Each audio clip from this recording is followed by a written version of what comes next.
Welcome प्यारे बच्चों। आज फिर हम एक और महत्वपूर्ण टॉपिक की बात करने वाले हैं जिसका नाम है आइंस्टीन कोफिशिएंट्स। बेसिकली ये एक आपका टॉपिक लेजर से ही रिलेटेड है। लेजर एक्शन को अचीव करने के लिए जो डिफरेंट आपको स्टेप्स को फॉलो करना होता है या फिर जो उसका वर्किंग प्रिंसिपल है स्टिमुलेटेड एमिशन, उस तक पहुंचने के लिए आपको जिन स्टेप्स से गुजरना होता है उसी के लिए आइंस्टीन ने कुछ कोफिशिएंट्स दिए हैं, वही आपके आइंस्टीन कोफिशिएंट कहलाते हैं। ठीक है, उसको समझने के लिए पहले हम एक डायग्राम को ड्रॉ कर लेते हैं। और डायग्राम भी कौन सा, जिसमें आप एनर्जी लेवल्स देखते हैं। तो एनर्जी लेवल को देखने के लिए हम सबसे पहले जो लाइन है वो कुछ कलर हम चेंज कर लेते हैं यहां पर। आज जैसे सबसे पहले हमने एक्साइटेड स्टेट और लोअर एनर्जी स्टेट को यहां पर ड्रॉ कर लिया। फिर एक और हम नेक्स्ट कंडीशन लेंगे जिसमें हम एनर्जी स्टेट और एक्साइटेड स्टेट को यहां पर ड्रॉ कर लेते हैं। ठीक है, एक और हम एनर्जी स्टेट यहां पर ले लेते हैं जिसमें हम ड्रॉ कर लेते हैं हायर एनर्जी स्टेट और लोअर एनर्जी स्टेट को। ठीक है, क्लियर हो गया। अब इसको हम थोड़ा सा कॉन्सेप्ट को समझते हैं। देखिए, ये है आपका लोअर एनर्जी स्टेट जिसको हम E1 बोल रहे हैं। ये है आपका हायर एनर्जी स्टेट जिसको हम E2 यहां पर नाम दे देते हैं। E1 पर जो नंबर ऑफ एटम्स हैं वो आपके N1 है और N2 नंबर ऑफ एटम्स हैं जो कि हायर एनर्जी स्टेट पर है। Is that clear? Same situation सभी एनर्जी लेवल्स के लिए आपकी रहने वाली है। ठीक है, क्लियर हुआ। चलिए, अब अगर हम स्टार्टिंग की बात करें तो स्टार्टिंग में होता क्या है। स्टार्टिंग में होगा ये कि आपका सपोज हम एक एटम को लेकर यहां पर बात करते हैं, तो एक एटम या फिर एक इलेक्ट्रॉन जो है वो कहां पर है, आपका लोअर एनर्जी स्टेट पर है। ठीक है, अब लोअर एनर्जी स्टेट पर होने पर हमने इसको अगर बाहर से कुछ एनर्जी प्रोवाइड कराई एक्सटर्नली, तो ये उस एनर्जी को क्या करेगा, एब्जॉर्ब करेगा। एब्जॉर्ब करने के बाद ये कहां पर पहुंच जाएगा, हायर एनर्जी स्टेट पर। यानी कि ये एक्साइट होकर कहां पर पहुंच गया है, हायर एनर्जी स्टेट पर। ये आप यहां पर देख रहे होंगे। ठीक है, कुछ इस तरीके से आप सिनेरियो देख रहे हैं। इसने एनर्जी को एब्जॉर्ब किया, एब्जॉर्ब करने के बाद ये कहां पहुंच गया, हायर एनर्जी स्टेट पर, और इसी को नाम देते हैं रेट ऑफ एब्जॉर्प्शन। ठीक है, इसको क्या कह देते हैं, रेट ऑफ एब्जॉर्प्शन। ठीक है, अब ये जो रेट ऑफ एब्जॉर्प्शन है बच्चों, इस रेट ऑफ एब्जॉर्प्शन को न्यूटन ने दो तरीके से एक्सप्लेन किया। यानी कि यहां पर रेट ऑफ एब्जॉर्प्शन जो है वो किस चीज पर डिपेंड कर रहा है, वो दो फैक्टर्स पर डिपेंड कर रहा है। अगर मैं बोलूं रेट ऑफ एब्जॉर्प्शन, क्योंकि E1 से E2 पर जा रहे हैं तो R12 मैं इसको लिख दूंगा, तो R12 जो है वो दो चीजों पर डिपेंड कर रहा है। पहला क्या, कि कितने number of atoms ground state पर हैं। भाई जितने number of atoms ground state पर होंगे उतने ही तो ऊपर जाएंगे ना, है ना। अगर 10 लोग नीचे हैं ग्राउंड फ्लोर पर और उन्हें ऊपर पहुंचना है, तो यानी कि थर्ड फ्लोर पे पहुंचना है, तो वो 10 ही तो थर्ड फ्लोर पर आपको मिलेंगे ना, है ना। तो जितने number of atoms ground state पर हैं उतने ही आपको एक्साइट होकर हायर एनर्जी स्टेट पर पहुंचाएंगे। ठीक है, तो यानी कि N1 के डायरेक्टली प्रोपोर्शनल है।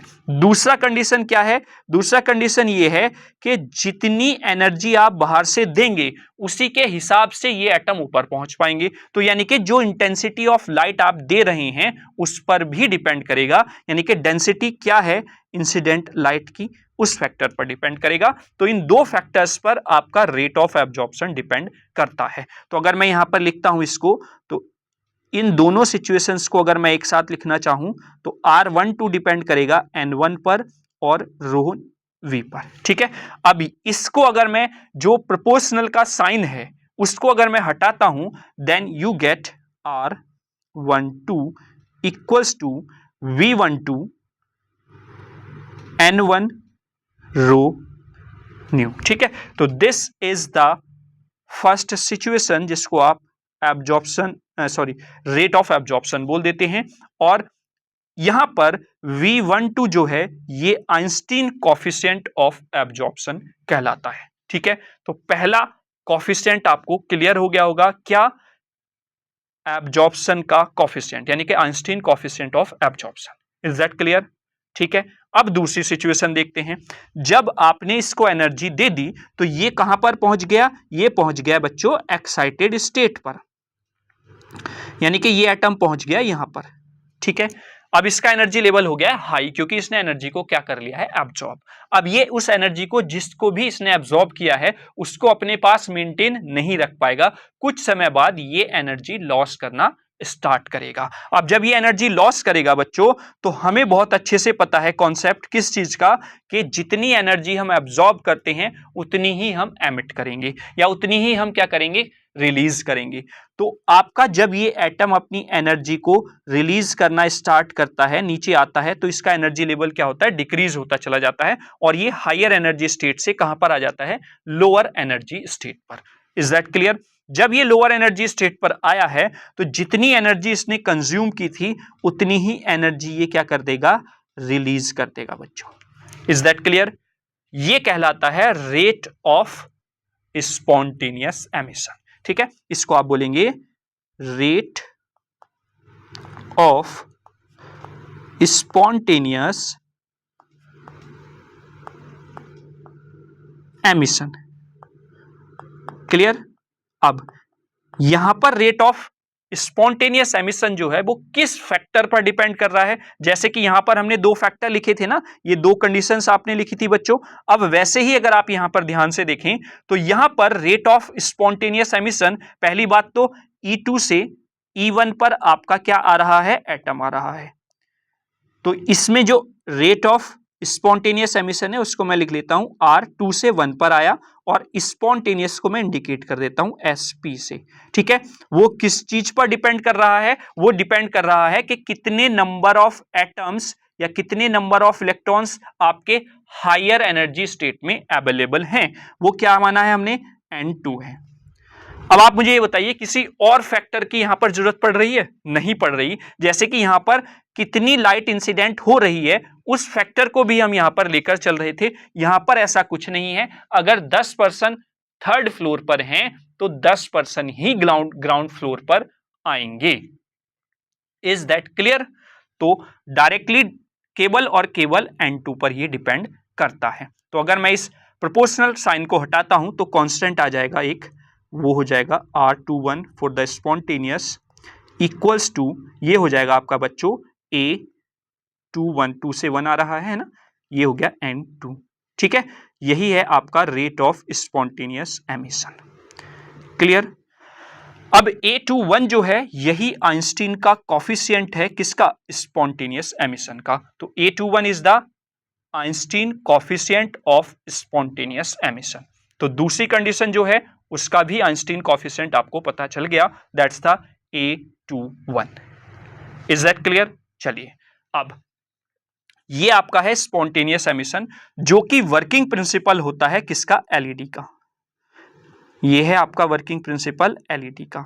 अब एलईडी और लेजर लाइट में आपको एक डिफरेंस देखने को मिलता होगा कि जो एलईडी की लाइट है वो हर डायरेक्शन में स्प्रेड हो जाती है, फैल जाती है, जबकि लेजर की जो लाइट है वो एक ही डायरेक्शन में जाती है। Clear?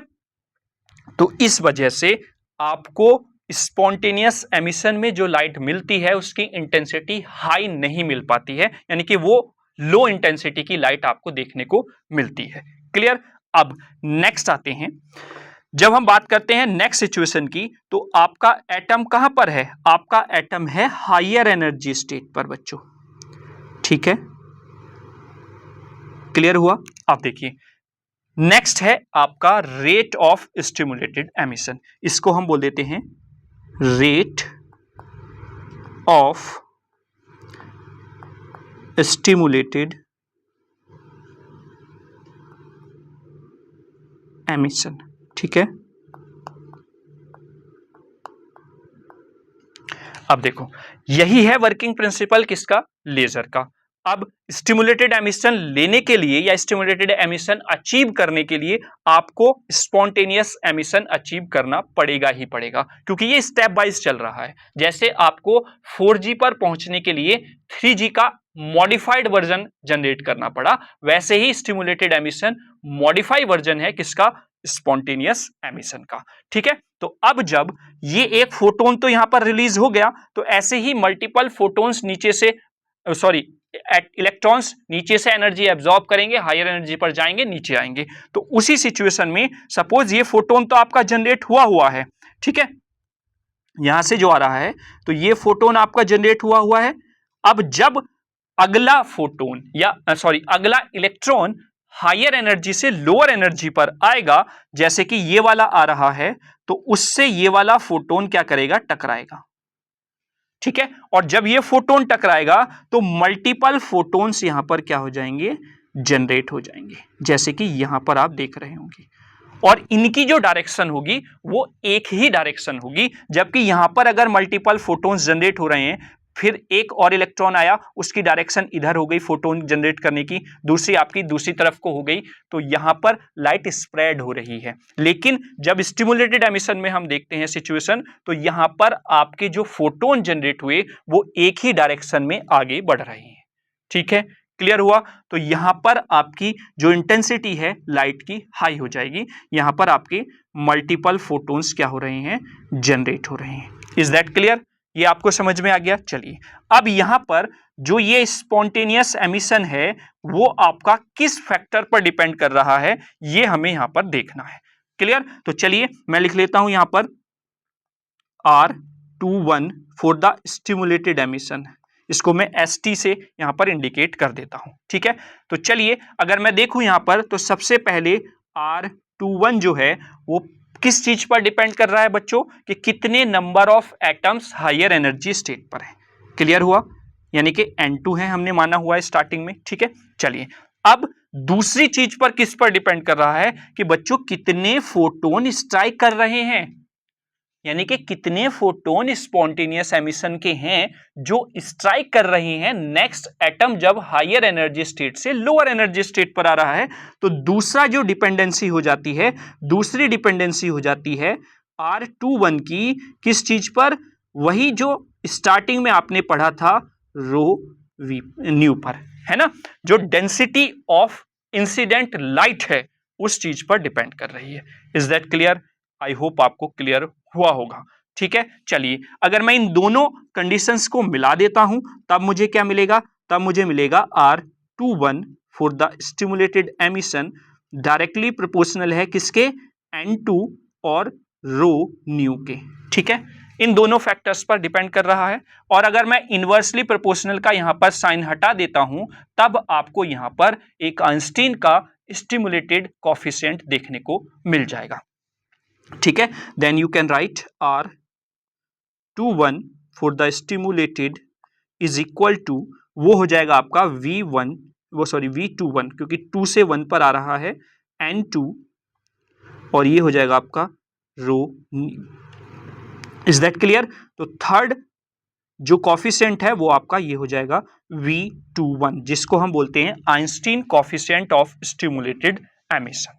Is that clear, I hope आपको आइंस्टीन के तीनों कॉफिशिएंट क्लियर हो गए होंगे। अगर मैं यहां पर एक साथ लिख देता हूं तीनों कॉफिशिएंट्स को, तो आप क्या देख रहे होंगे, पहला कॉफिशिएंट आपको देखने को मिला है V12, दूसरा कॉफिशिएंट आपको देखने को मिला है A21, और तीसरा कॉफिशिएंट फिर से आपको V21 देखने को मिला है। यहां पर जो ये नंबरिंग है बच्चों, इसी से आपको पता चल रहा है 1 2 यानी कि ग्राउंड स्टेट से हायर एनर्जी स्टेट पर, 2 1 हायर एनर्जी स्टेट से ग्राउंड स्टेट पर। ठीक है, ये क्लियर हो गया होगा। तो ये तीन कॉफिशिएंट्स थे आइंस्टीन के, जिसने लेजर एक्शन को डिफाइन किया। मतलब लेजर एक्शन जो अचीव हो रहा है वो किस कंडीशन में, कहां पर, किस फैक्टर पर डिपेंड कर रहा है, वो आपका यहां से क्लियर हो जाता है।